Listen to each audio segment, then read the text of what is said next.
Hey, everybody. It is Wednesday, June 5th. You're listening to the Mo News podcast. I'm Moshe Manunu. And I'm Jill Wagner. This is the place where we bring you just the facts. And we read all the news and read between the lines so you don't have to. And if you're looking for even more news and more reading between the lines, Jill has cooked something up for all of you. Yes, that's right, Moshe. I am working on a new project called Enclave Long Island. It is a weekly newsletter, free, focused on news for the North Shore of Long Island. And a lot of things that parents and grandparents want to know about, like things to do with their kids, events, restaurant openings. We've got real estate news, tips from local interior designers. So basically, I tried to create a newsletter that I wished existed when I first moved back to Long Island a few years ago, really hyper-focused on where I live, which is the North Shore of Long Island. And then I'd say like 30 minutes in each direction, which is home to hundreds of thousands of people, but unfortunately, usually lumped in with city stations, as we call them, and news outlets that are focused on the entirety of the island and not just this area. Yeah, we've talked a lot on this podcast about the importance of local news and the challenges of local news and some communities that are not getting any local news anymore. And especially as the habits of readers and viewers change, the way we're getting our news, as we found out here on Mo News, the way people want to get it. And so you're trying to solve for that here. Yeah, I mean, it was really born, I guess, out of necessity. It was something that I felt like I needed as just somebody who lived in this area, wanting to find out not only the news that affected me here, things like about the schools and things that really on a granular level affected me in my life, but also just things to do, restaurant opening. I would joke with my friends if we were making plans for dinner and they'd say, oh, where do you want to go to eat? And I'd say, if it wasn't open 20 years ago when I was in high school, I don't know about it. So I was picking restaurants that they're like, that closed 10 years ago. What are you even doing? So here it is, kind of like a one-stop shop for just all things that you might want to know about for your community. So first things first, this doesn't change anything for us. Jill continues to work with us at Mo News on the podcast, the newsletter, all things Mo News. She's just adding another plate. You're just spinning a new plate here with Enclave, right? Yeah, like I don't have enough to do, basically. So, oh, I got more for you to do. But no, this is important. Jill, how can people get Enclave? All right, so go to enclavenews.com, ENCLAVE news, NEWS.com, sign up. Again, it's totally free and it's just once a week. So it's not like a big commitment, but I think you'll enjoy it. And I have heard from people who don't necessarily even live on the North Shore of Long Island who have signed up, and they say that they really like it because it's just kind of fun and light. And I think there's something for everyone. Speaking of fun and light, Jill, do we have any of that in the podcast today? We do, but that is more toward the end of the podcast per usual. But here are the headlines that we're following. President Biden announcing new executive action on immigration and pointing fingers at Republicans for forcing him to go it alone. The results of a major election in India, not the landslide win that the prime minister was expecting. We often talk about political extremes here in the U.S., but is moderation slowly creeping back into American politics? Why one analyst says yes. FDA advisors approve MDMA therapy, more commonly known as Molly or ecstasy, to treat PTSD. Remember that driver who went viral for appearing at a Zoom hearing for driving with a suspended license? Well, it turns out he was actually right and went to jail over a clerical error.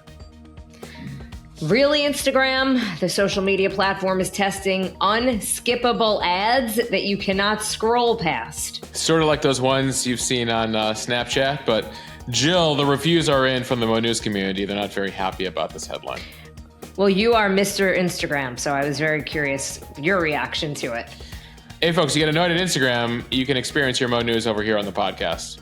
All right, it also turns out not just tween girls that are spending an obscene amount of money at Sephora and Ulta these days. We're going to look at a new trend impacting the guys. It's called Smellmaxxing. And just when we thought we have seen peak reality show, Alec and Hilaria Baldwin announced a TLC reality series about their family. Moshe, my first reaction was, who asked for that? And yours was like, I did. I want to watch it. Jill, they have 7 kids under the age of 10. Just based on Instagram, I think I might check out an episode or two.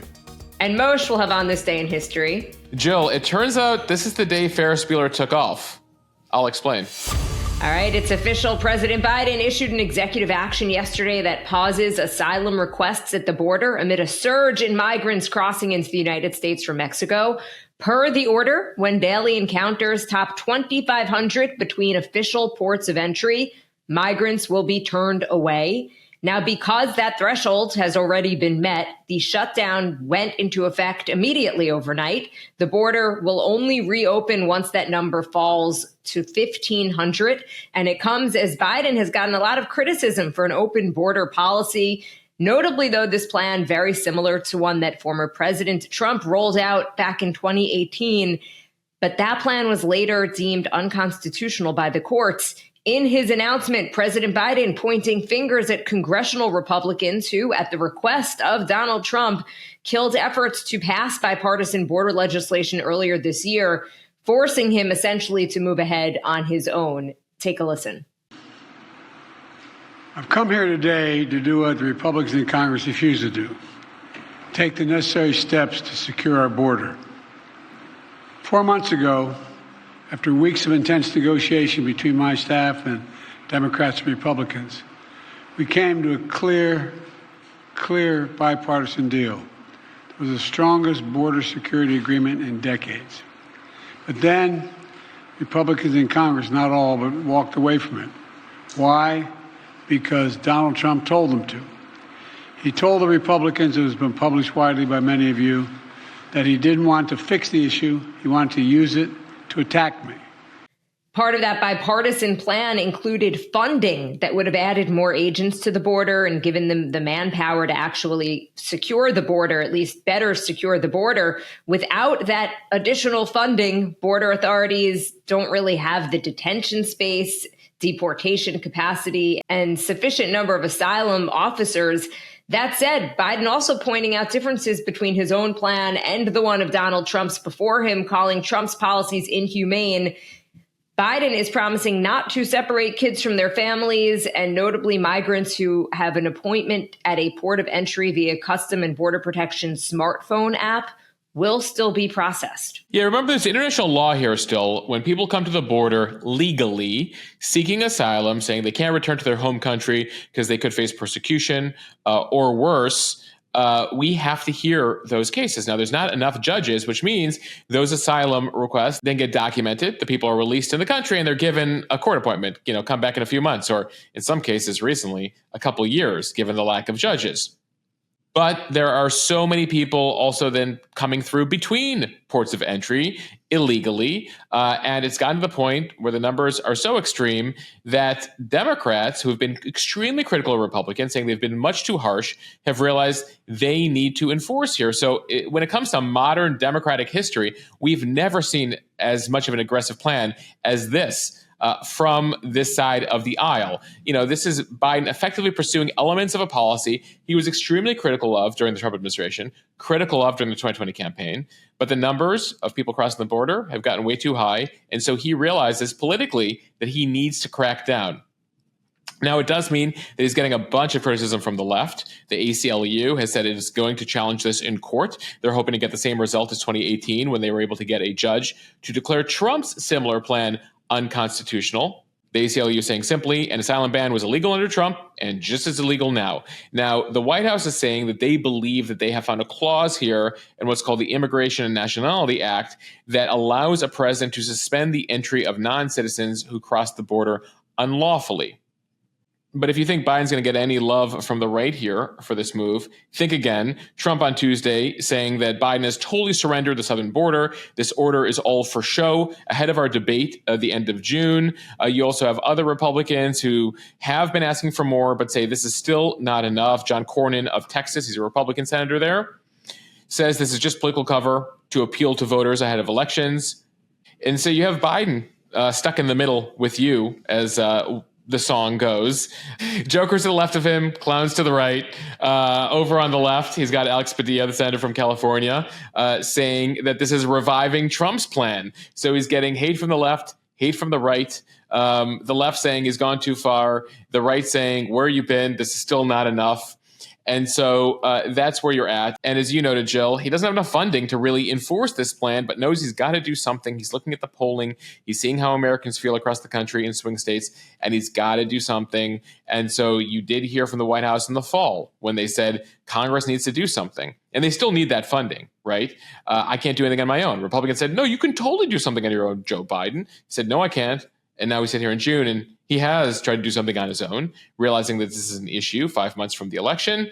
And so crossings remain high, even though they're down in recent months. They're high by historic standards. They're down 50% from the records we saw in December, still high. Legal crossings, as you mentioned, have already surpassed 2,500, which means this went into effect immediately. We were at about 3,700 a day. And so they got to wait for that to go down below 1,500 a day before they loosen things up again. Okay, now to a quick update on a major election overseas in the world's largest democracy. Indian Prime Minister Narendra Modi has declared victory, although the result is being seen as a bit of a rebuke for his Hindu nationalist party that's been in charge for the last 10 years. Votes are still being counted. It does appear, though, he will not win an outright majority of seats. He's going to be forced to build a coalition with several other parties to maintain a majority.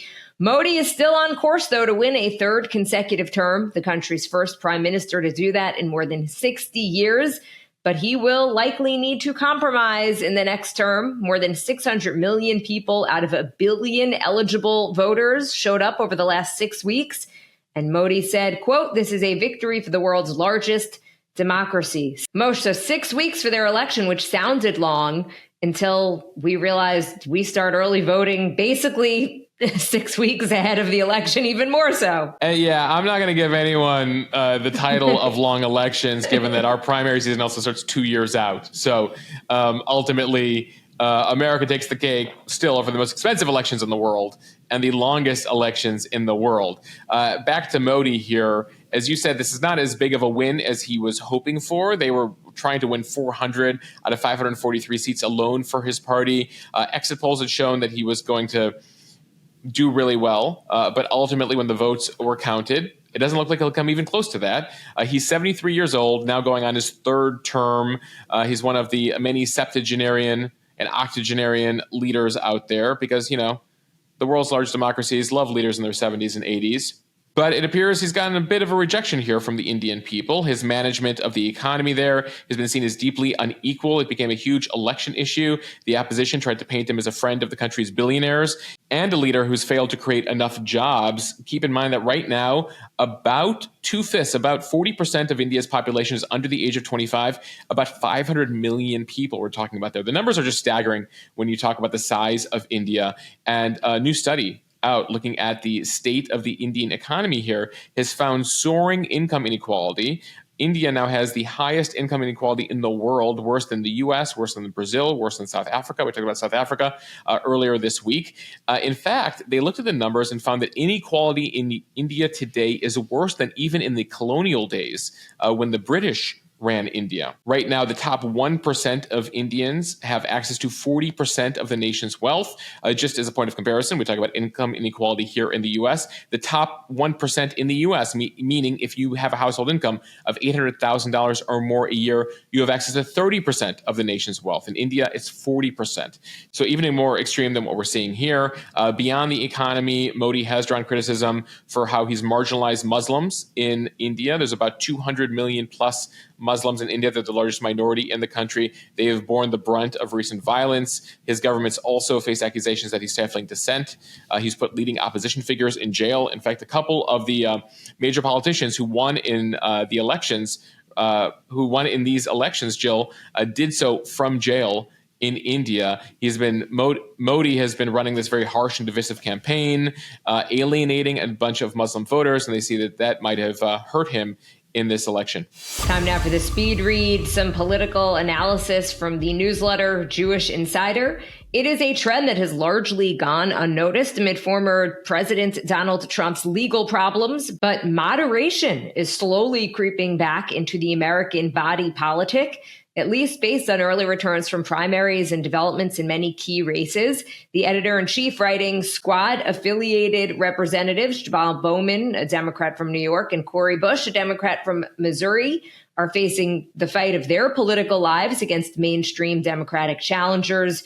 Both are already in serious trouble in their summer primaries, an unprecedented degree of vulnerability for sitting lawmakers. Meanwhile, one of the most right-wing members of Congress, Representative Bob Good, a Republican from Virginia, is looking like an underdog in this month's primary after former President Trump endorsed his opponent, State Senator John McGuire, last week. Yeah, McGuire is an enthusiastic supporter of Trump, but is less of a hardline conservative than the congressman. Also on the Republican side, you have Tony Gonzalez from Texas, despite his outspoken criticism of far-right members in his caucus and some support for gun control. He was able to survive a primary last week with the help of outside groups trying to hold the center of the Republican Party, trying to ensure there are moderates in there. You then go down to South Carolina, Nancy Mace. You might have seen her on TV. She's very outspoken.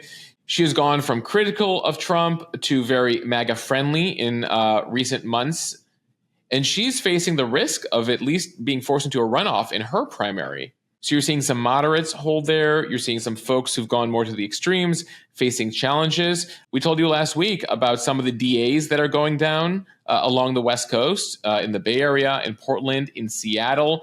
Those who are seen way too progressive on issues like crime being rejected. The left-wingers there being rejected in favor of pragmatists. So most recently, you saw the DA go down in Portland last week. And in the battle for the U.S. Senate, Republicans are trying to take that back. They have a couple more center-right candidates running this fall as Republicans try to take the majority back from Chuck Schumer. So while we tend to report on the extremes here, and certainly there's no shortage of people with extreme rhetoric, the analysis here showing that at least evidence when voters are heading out in the past few months, at least at the state level, when it comes to members of Congress and Senate, it appears voters are choosing slightly more moderation, at least in these examples we cited. As we look at this trend, one thing that we are going to be watching closely to see if this pragmatic trend continues, the Trump Veep stakes, which is always a fun topic. Yeah, so the Republican convention starts in just about 6 weeks, Jill. That's where he says he'll announce his vice presidential nominee. And there's a lot of people in contention, right? There are people that are more firebrand, right? And there are people who are slightly on the more moderate, pragmatic wing of the Republican Party. So people will be looking to Trump's choice to see whether that'll be an indication as to whether he's trying to appeal to the middle or double down on the right. You have contenders like Tom Cotton, the senator from Arkansas, and Marco Rubio, the senator from Florida, who have been getting more and more buzz lately. And while both men, very MAGA, very conservative, they are slightly more to the center than some of the more firebrandy types like Kristi Noem of shooting her dog in a gravel pit infamy, or Elise Stefanik of New York, who are seen more to the right. So we'll be watching to see who Trump goes with to potentially try to win over some of those Nikki Haley voters, 10 to 20% of the Republican Party, who continue to reject him in primaries, even though she has come out in support of him. All right, our next beat comes to us from the Associated Press. Advisors to the FDA on Tuesday voted against a first-of-its-kind proposal to begin using MDMA, also known as ecstasy or Molly, as a treatment for PTSD. It's a major setback for psychedelic advocates who were hoping to get federal approval to bring the previously banned drugs into the medical mainstream. The way it works with the FDA is they first put things through a panel of advisors before full approval. That panel of advisors, though, voting 10-1 against the overall benefits of MDMA when used to treat post-traumatic stress disorder. There were a few issues for the advisors, including flawed study data, questionable research conduct, and concerns about the potential for heart problems, injury, and abuse. One of the advisors, who happens to be a psychologist over at the Department of Veterans Affairs, which is one of the institutions, which is one of the agencies that's looking closely at using ecstasy to help veterans cope with PTSD. The psychologist Melissa Decker-Barone saying in her no vote, it seems like there are so many problems with the data that each one alone might be okay, but when you pile them on top of each other, there's just a lot of questions I have about how effective this treatment is. The panel heard from Lykos Therapeutics. They submitted evidence from clinical trials in an effort to get agency approval here to sell the drug legally to treat people with a combination of both talk therapy and MDMA. But there were a lot of concerns about some of the flawed studies here. Also, the lack of diversity in the studies, that the majority of the patients, only 5 Black patients received MDMA. That led to questions about the generalizability of results. The FDA advisors also drew attention to allegations of misconduct, including one episode of sexual misconduct by a therapist interacting with a patient. So just a lot of questions here in terms of the data that led the FDA panel here to say, we're not quite ready for this.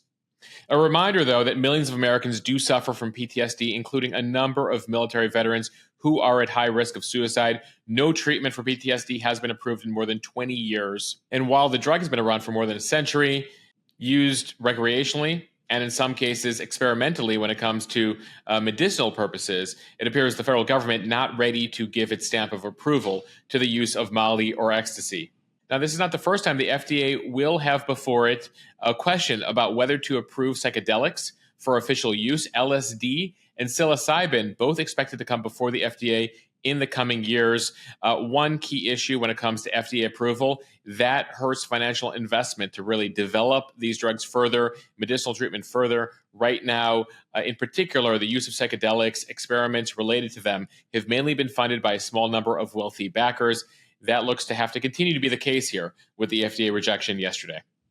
Yeah, about 200 patients in these clinical trials underwent 3 sessions, 8 hours each, where about half were given MDMA and half were given a placebo. The sessions were 4 weeks apart. Patients also had 3 appointments to prepare for the therapy and then 9 more in which they discussed what they learned.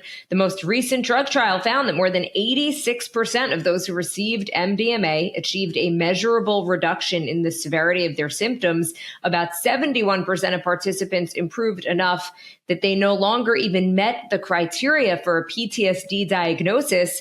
The agency, by the way, often follows the panel's suggestions, and a final decision is expected in mid-August. Remember that Michigan man? He went viral last week for attending a court meeting via Zoom while driving with an allegedly suspended license. Here is a bit from that Zoom hearing in case you forgot. So maybe I don't understand something. This is a driving while license suspended? That is correct, Your Honor. And he was just driving. The judge, incredulous there. Well, that man, Corey Harris, who's 44 years old, he spent 2 days in jail, and apparently he was not in the wrong after all.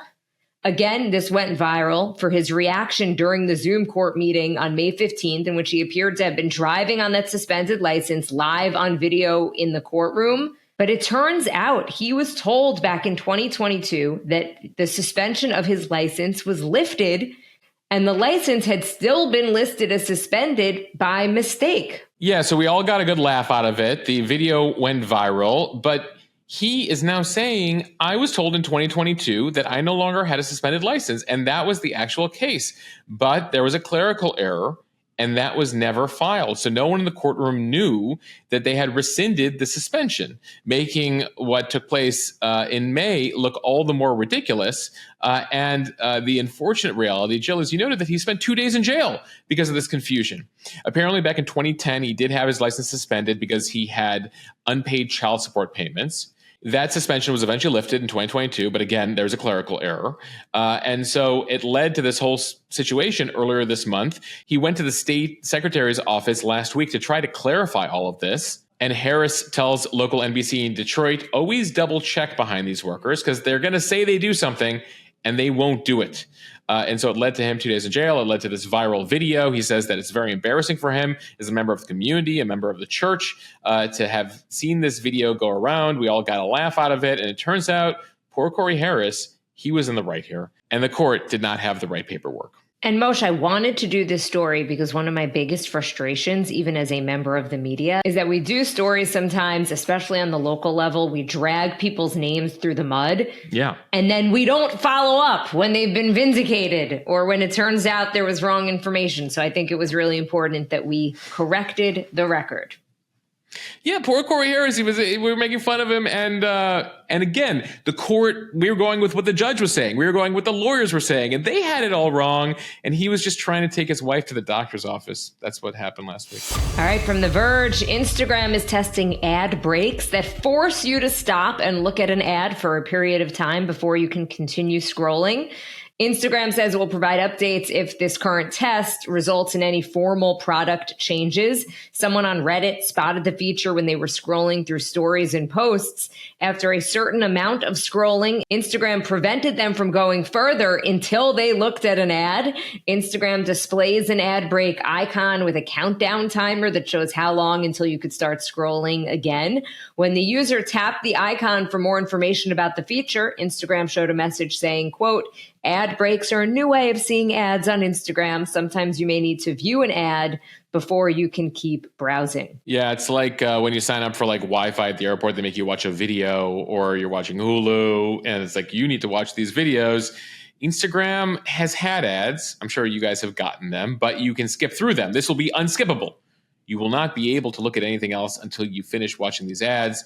Instagram spokespeople say, we're always testing formats that can drive value for advertisers. We should note Instagram is not alone, right? YouTube shows unskippable ads before and during videos. It even expanded unskippable 30-second commercials to its TV app last year. Jill, I imagine this is only an inevitable transition to paid Instagram, right? The ad-free Instagram that effectively, if you want free Instagram, you're going to be getting these forced ads. They're going to eventually put a price on not having to watch these ads. Prediction. Well, there is an expression, if the product is free, you are the product. In this case, you're the product and you're going to be watching some ads. Yeah, it's the worst of both worlds. Okay, from parents.com, Moshe, a story that I just had to include. What is Smellmaxxing and why are tween and teen boys into it? Apparently, it is not just girls who are spending mega money at Sephora. It turns out tween and teen boys are also dropping their or their parents' hard-earned money at beauty stores. What are they buying? Cologne. And we are not talking about the Axe body spray from our generation. We are talking about fancy men's fragrances by Jean-Paul Gaultier, Paco Rabanne, and Bleu de Chanel. I'm not familiar, as you could see. I probably butchered the pronunciation there. But apparently, one of these colognes costs as much as $157. And kids are using it as young as age 10. This trend of tweens and teens spritzing on designer scents is so prevalent that the phenomenon actually has a name called Smellmaxxing. According to a report on teen spending conducted by the investment bank Piper Sandler, teen boys' annual spending on fragrance skyrocketed 26% over the past year, while less expensive brands like Old Spice saw plummeting influence among Gen Z. These costly colognes from Dior and Valentino gained market share with males under the age of 18. I imagine a brand with a name like Old Spice has issues with Gen Z. just throwing that out there. Perhaps they need to rethink their branding. So the whole idea here is developing loyalty earlier. Teen boys are finding tips on how to identify the perfect scent for school, the gym, dates, and TikTok. There's a TikToker named Cologne Boy who has 1.3 million followers. He's a 17-year-old with a fragrance collection, and he talks about colognes that'll make you feel, quote, sexy.